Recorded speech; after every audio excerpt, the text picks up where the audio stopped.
it's made very clear, look, we are going to go and you've got to perform, Feyre. Okay. This is what we do. When we come visit this place, we put on our bad guy personas.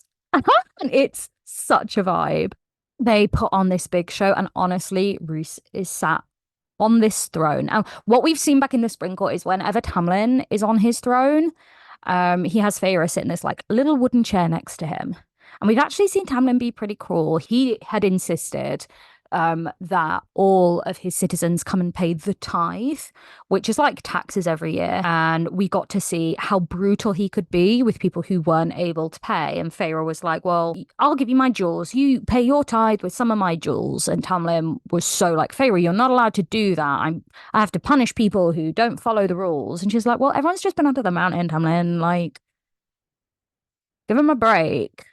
Which turned out to be a great shot because that same water sprite, it's her family who end up helping Feyre get the half of the Book of Breathings in Tarquin's court. Up until this point, we've not seen Rhys with like his subjects putting on like I am High Lord airs, but at the Court of Nightmares, we do get the chance to hear that. And it's just very different to Tamlin because Rhys does not pretend to be anything other than this dark, brooding leader of the Night Court, right? He doesn't pretend to be nice and then do sucky things. And when he sits on his throne, instead of making Feyre go sit somewhere else, he's like, no, come sit on my lap. Sit on this throne with me. And it becomes very clear that everyone is watching the two of them together. And Rhys has to make it clear, no, she is with me. We are here together. And so with her permission, he starts like just touching her. Like the clothing at the Court of Nightmares is quite revealing. There is a lot of fan art of this moment, but as Feyre is sat on his lap, I'm not going to say things get hot and heavy because it's all above board, but Feyre gets a little bit hot under the collar. And obviously, Faye have very good senses and she's really embarrassed. And Rhys is like, there is nothing wrong with how your body is behaving right now. Do not be ashamed at all. I've got you. You're fine.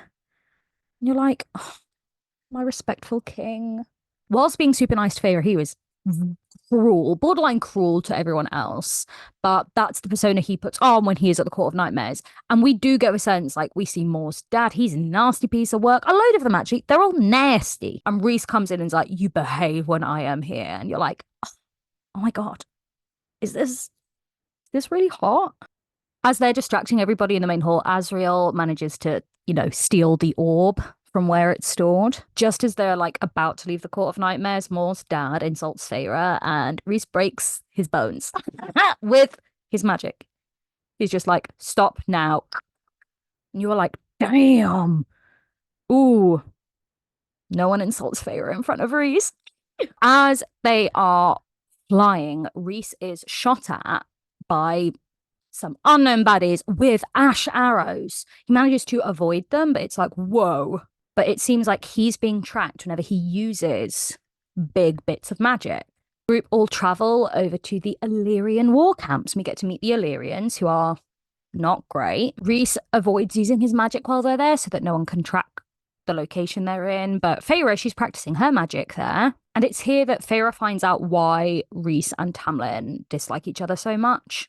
Tamlin's father and his family killed Rhys's mother and sister. And in retaliation, Rhys and his father killed the rest of Tamlin's family and left only Tamlin alive. And as she discovers this, Feyre's opinions of everyone are changing, okay? Because Tamlin and his father killed Feyre's mother and sister, who were totally innocent, had nothing to do with any inter-court politics. Whereas all we've heard before is, yeah, Rhys is evil, his dad, and they came here and they killed my family. Also, Tamlin literally has the wings of Feyre's mother and sister like hung up in his house. Because Rhys's mother was Illyrian. Rhys is half Illyrian, but he can like hide and retract his wings in front of people. So the other High Lords don't know that Rhys is actually only half High Fae because they are racist POSs. And she's just realizing everyone's not very nice. Including Tamlin. And she finds out the main dispute between Rhys's family and like Tamlin's family is that Tamlin's family are traditionalists and Rhys like isn't and wasn't. And in case that isn't super clear, by traditionalists we mean, yeah, let's keep the humans as slaves. That's the side Tamlin's family were on. And Tamlin was on. But yeah, it's just really sucky. Tamlin and Rhys kind of grew up as friends and trained together. And it was Tamlin who shared the information with his dad about where Rhys's mum and sister would be for them to be attacked. So rather than Tamlin being the wronged party in the situation, it turns out that like Rhys didn't ever do anything wrong. And Tamlin betrayed him, and it was in retaliation for that that Rhys and his father killed Tamlin's family. She's just hearing both sides of the story now, and she's like, Tamlin does not come off good. This is not great. Do you get an amazing scene at the Illyrian camp where we have the one bed trope, and it's so good. Let's just say that there's the sharing of a bed, and Rhys has his like little wings like wrapped around Feyre, and there's some touching. It's so good. So good. So safe to say, the relationship between Rhys and Feyre is that's what it's becoming. A relationship. Whilst they're training one day, Lucien and some others from the Spring Court turn up. They find Feyre and try to convince her to come home with them. But Feyre doesn't want to go back to Tamlin. She has sent him a letter saying, I'm totally fine. Please let things be. I'm just going to go chill with Rhys for a bit. And obviously Tamlin, at the time it's framed as ignores that letter. But you have to remember, Tamlin doesn't think Feyre can read. So the letter that Feyre's like, well, now Tamlin's just being really sucky in insisting that I come home. I wrote to him and I told him that I didn't want to. We can kind of look at and go, yeah, but Tamlin doesn't think you can read. So this just seems like some kind of ploy to keep you trapped in the Night Court. We have to bear that in mind. There is a confrontation, and Feyre, in no uncertain terms, makes it very clear to Lucien, I'm staying here. I don't want to go back with you, with the others, to the Spring Court. And Rhys sends them on their way. He like kicks them out and says, go back home. And Lucien's obviously very stressed out about leaving Feyre because he doesn't know that she's okay. She's telling him that she is, but Rhys is also present. So Lucien doesn't know what's true and what's not. Feyre's very convincing, but he's like, yeah, but the guy that's kind of, from my POV, kidnapped her is stood right next to her during this discussion. Bear that in mind too. Now, the next day, as Feyre and Rhys are flying together, she's in his arms, they are again attacked by people shooting ash arrows. But this time, Rhys is hit several times badly. The two get separated and Rhys is captured by the baddies. But my homegirl, obviously she finds him and saves him from them. They learn that these bad guys, they are definitely Hybern's people. They've come over from the island of Hybern and they are hunting Rhys. The arrows they shot Rhys with, they've been poisoned and homeboy is not doing well at all. And Feyre needs to find a cure for a poison she knows nothing about. And Feyre's like, I need an answer to a question. Who could I ask? Who is the giver of all answers? And we get our second cameo of the Suriel. We had an iconic line from the Suriel in book 1 that Feyre has kept a hold of mentally because his advice to her was stay with the High Lord. Stay with the High Lord. Okay, and she's kind of at the point now, she's like, I'm done with Tamlin, man. I'm done with him. And the Suriel's like, funny I didn't say stay with Tamlin. And you realise that's not what he said at all. The Zuriel's advice now is, look, you've got some of the High Lord of Dawn's blood in you and his magic's healing. So you just need to give your mate some of your blood. And Feyre's like, what did you just call him? And the Zuriel is just so, it's like, oops, did you not know? he is known for a while now.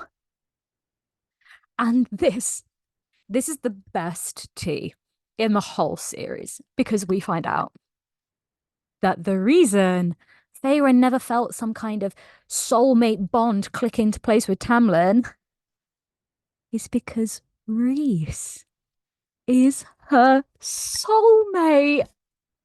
Oh, of course he is. And let's just say, Feyre does not take the news well, because if Rhys has known, then he's kind of been lying to her. So she does what she needs to do to heal him. And Moore then ends up taking her to this cabin up in the mountains where she can be completely on her own because she's so angry and she has so much to work through because she's trying to recontextualize all this time she has spent with Rhys, all this time getting to know Rhys, now aware that he's known that the two of them were meant to be together the whole time. She doesn't know who to trust anymore. The people she thought were goodies aren't, and she thought she could trust Rhys. Now it turns out he's kept this really big secret from her. As she's up in this cabin on her own, she rediscovers her painting. Right, and she paints like everyone's eyes on the walls. She's literally climbing the walls. When Rhys comes a few days after, she's kind of calmed down. She's ready to hear his perspective. And this is my favorite chapter of any SJM book because we hear Rhys explain his experiences throughout ACOTAR and this book. And he says to Feyre, he went to Amarantha's party where she ended up trapping all of the High Lords, and he knew something was up but didn't know what. So he shut off Valaris. He kind of locked the inner circle over there, shut down travel, went to this party, and obviously got trapped there with everyone else. But he had managed to protect the people he needed to protect. And fortunately for him, although Amarantha could control everybody and she had bits of all the High Lord's power, Rhys is an incredibly strong Daimatai who was able to shield the part of his mind about Valaris. Amarantha never got to read in his head anything to do with Rhys's secret safe place. And for nearly 50 years, Rhys was trapped in his own personal form of hell because Amarantha had spent all that time essaying him. It's something that lots of people forget, but Rhys spent nearly 50 years being essayed by the evil woman that was trapping everyone there and controlling them. And as rough as it was, at night he would lay in bed and he started dreaming and getting these little glimpses of woodland and snow and like a little hearth and a home. And it was like he was getting to see the free world in his dreams. And then one night, he falls asleep and has one of these dreams, but what he sees is something he recognizes because he sees the spring court in Prythian. And he starts to go, well, that's really odd. Maybe what I'm doing when I sleep is I'm actually looking through someone else's eyes. I'm not dreaming. I'm seeing someone else's point of view of what's going on in the world. And now this person, these dreams that have kept me going and reminding me that there is a life outside of this hellscape, they're now in Prythian. And this is definitely a human because I've been seeing the human lands. They're in the spring court. They are not safe. They are not safe at all. So we find out Rhys makes some BS excuse to go and speak to Tamlin and remind him of the deadline he's working to with trying to break the curse. And Amarantha's like, yeah, okay, you can go to the spring court. So Rhys rushes over. He gets there early and he is frantically searching for whoever it must be. He's looking for a human. And so when he sees her with these two guys who are being pushy, the first words out of his mouth are, I've been looking for you. Because he had been. From Feyre's POV, you thought that was him like getting the guys to back off and like pretending he knew her. But you now find out from Rhys's retelling that he had been dreaming of Feyre for ages and that he had been looking for her. This is literally the woman of his dreams. And he thinks he's done enough. He's convinced her to leave. So when the next day he's in the manor house and he finds out she's there, he realizes, oh my God, the woman I've been dreaming of, she's the human Tamlin's trying to break the spell with. Tamlin's doing everything he can to get this human to fall in love with him. He has put my special human in danger. Like, could he not have picked anybody else in the last 50 years? Why is it the one human being I've been dreaming of for ages? And he's pissed. And he's chuffed when she like makes up the name Claire Better. He's like, that better not be your name. You better have like got the messages I was sending. And so when he reports back to Amarantha and he says Claire Better, he's like, please, please, please, please, please, don't let her name be Claire. She doesn't seem like a Claire. She didn't look like a Claire. And when they bring Claire Better to torture her, he's like, oh, thank God. Thank goodness. And when she turns up to start her trials under the mountain, he's incensed. He's like, oh my God, I thought I saved her. And obviously, we've seen from Feyre's POV all of the trials and how Rhys did everything he could to kind of help her.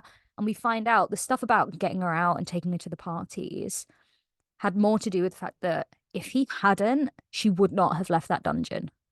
In like 3 months, she would have only been brought out to do a trial and then put back in. And Rhys knew that if he was taking her to the parties, he could at least make sure she was okay and have her with him somewhere that wasn't, trapped on your own in a cell with nothing to do but like whirl around in your own thoughts. We've also found out from being in Valaris, actually, that Feyre heard some music and was like, oh my God, I know this song.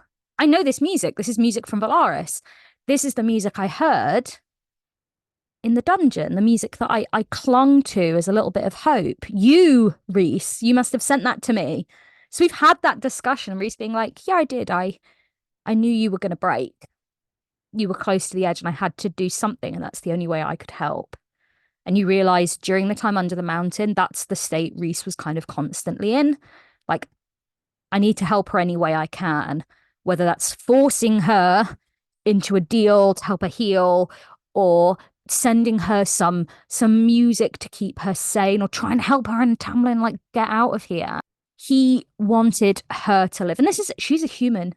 Other than these dreams, he has no real investment in her, but he's been seeing the world through her eyes. And so there's a great deal of empathy there. He feels a connection that she doesn't know exists. So he does everything he can. And you find out, like, of course he was going to attack Amarantha when it looked like she was going to renege on the deal, because she started hurting Feyre. And he was like, I would rather her hurt me than hurt this little human.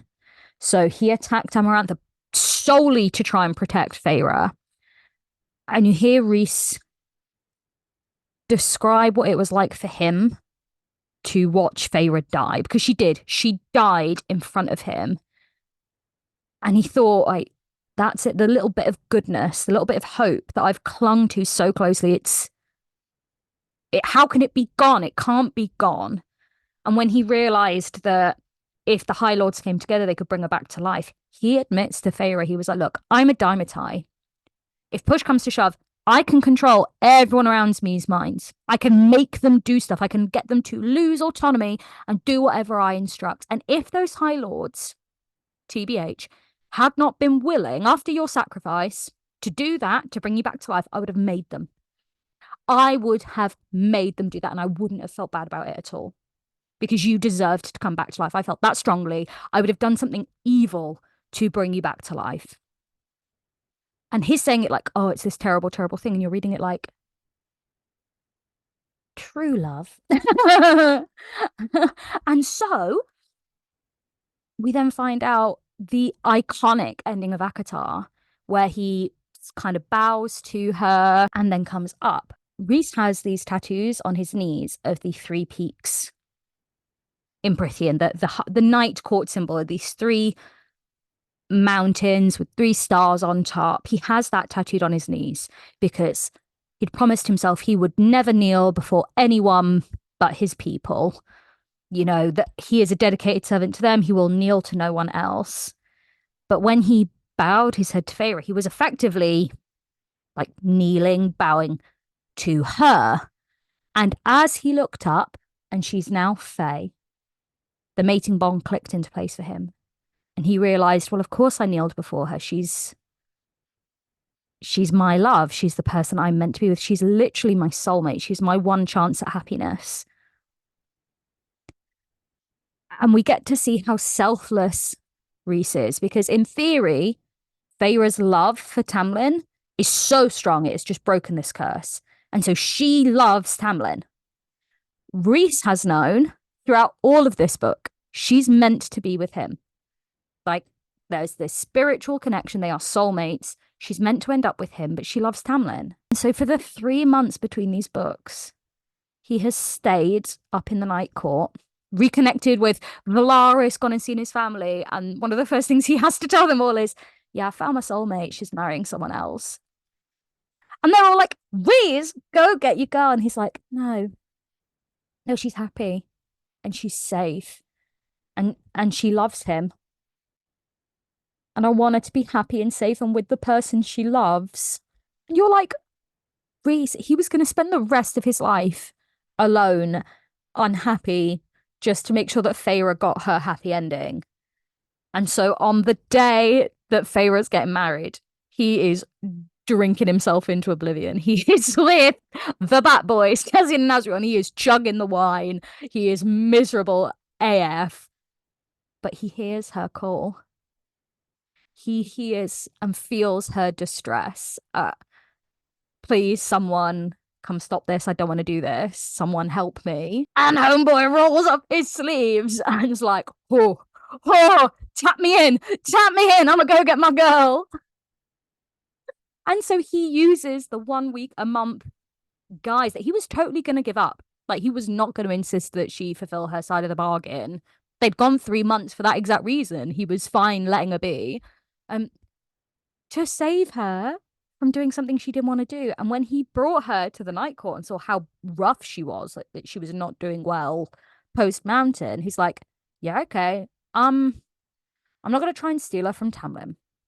But something's not right. The future I thought I was letting her have, that doesn't seem to be the reality.